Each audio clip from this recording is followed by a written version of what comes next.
Have you ever felt that when you're talking to worldly people, it is as if you're talking to a wall? They're there, they're listening, they're responding, so organically they are engaged with you, but it is as if you're talking to a wall. I will explain why this is. Worldly people crave one thing: control. This whole concept of success on the world's terms is all about control.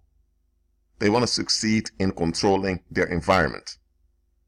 They want everything to match their expectations. That's what it's all about with worldly people. So they have a tunnel vision. They have certain expectations that they hold on to, but those expectations are not realistic. The only ones that don't see that their expectations aren't realistic are worldly people themselves.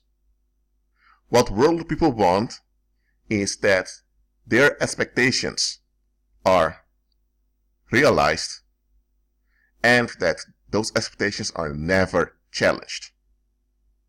But here's the thing about those expectations: they don't match reality. First things first, they never want to be challenged. And one thing about life is you'll always be challenged. That's one thing that's slightly wrong with their expectations. Secondly, their expectations aren't actually theirs. It's the expectations that society conditioned them into. How do you know when someone is respectful towards you or not, or whether someone is polite or not? Who told you what politeness is and what rudeness is? Society. So who told you to be upset when someone is quote-unquote rude? What is rudeness? Society told you that. So those expectations aren't really yours. But worldly people tend to take credit for things that they didn't do. And because they take credit for things they didn't do, they now want to protect this fraud by enforcing consequences when their expectations aren't met.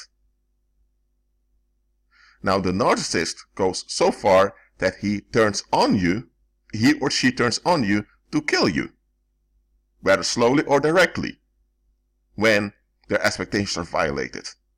Common folks in general don't go that far, but they will break contact with you, or they may withhold important things from you.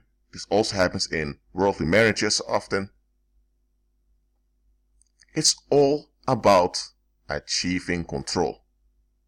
So everything that aims towards them having more control is what tickles their ears.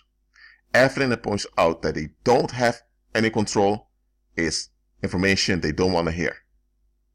That's why many worldly people can't stand Christ. This is why they can't stand the gospel, because the gospel reveals that they don't have control and that they will never ever have control. And they never had control to begin with. So there is no possibility nor any hope for them to ever have control.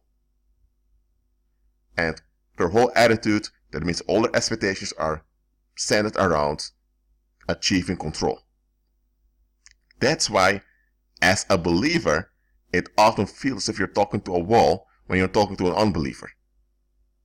The unbeliever processes things in this manner. If something validates their expectations, it's welcome, they like it. If it challenges their expectations, they avoid it. They have a black and white mentality. And this black and white mentality works out in an us versus them attitude also. So, common people, the only way you can be at peace with them, well, it's not really peace, but the only way you can get along with them on the long term is when you give in to all their unexamined expectations, even at your own expense. If you do that and you never ever challenge them, you are the best individual that lives. You are the best person they've met. You are their angel. You get all this flattery and praise from them. Why? Because they feel at ease around you. They're never challenged.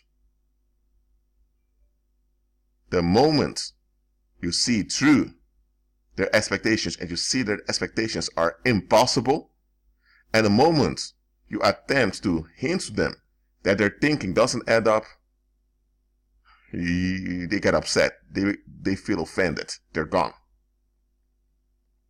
That's what people are after, control. And you cannot be in harmony with someone on the long term that aims for control. You can put up with them to make them at ease, and you can transfer this frustration onto others. You can dump this frustration onto others to remain relieved. You can do that, but to have true harmony in a relationship with someone that aims for control, that is never going to happen. Let me repeat that. It will never happen. It can't happen. Okay, it can't happen. Straight up. Anyone who claims the contrary is either deluded or they are lying. Anyone that holds onto control is an individual that will lose it when they realize that they have no control. They invest all their life source. That means time, their emotions, their mind, their bodies. They invest everything in this hope to gain control.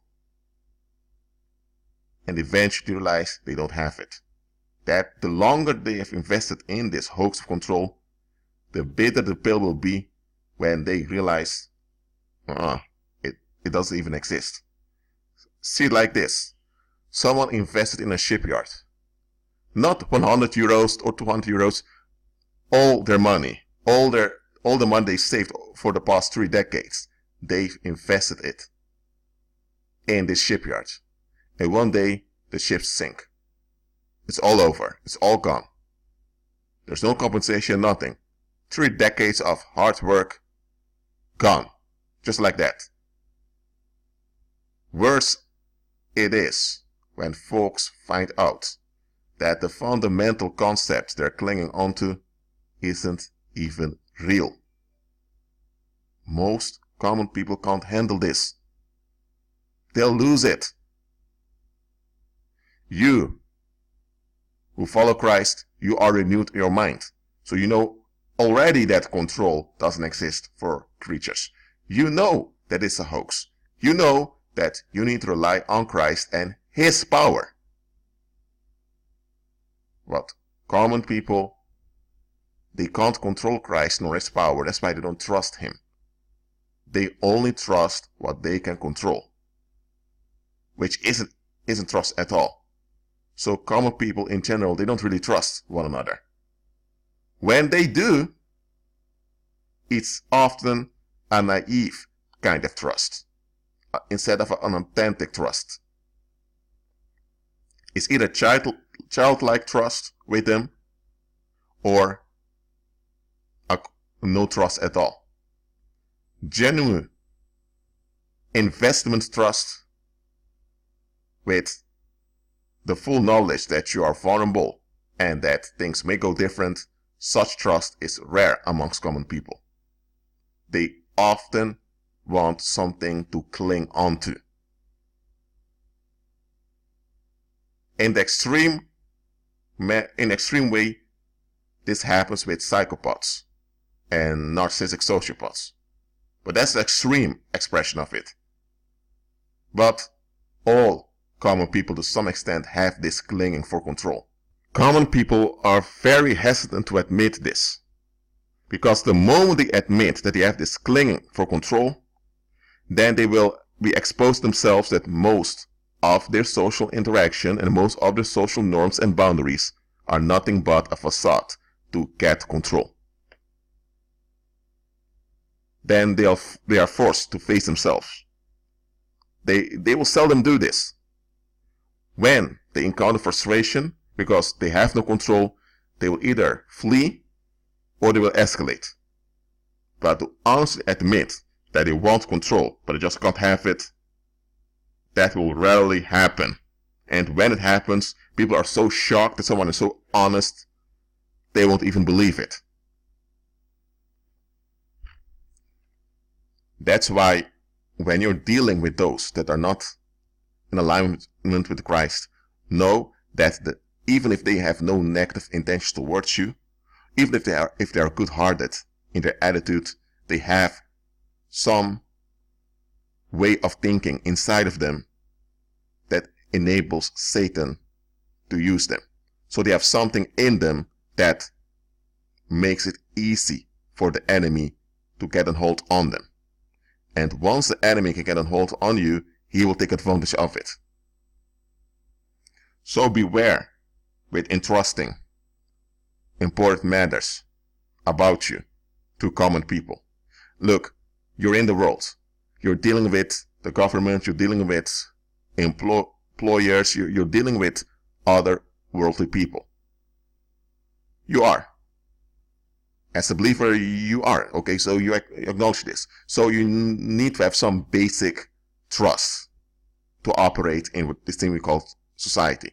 With basic trust, I mean that you're not going around being suspicious all the time, because that's sick, that's not healthy.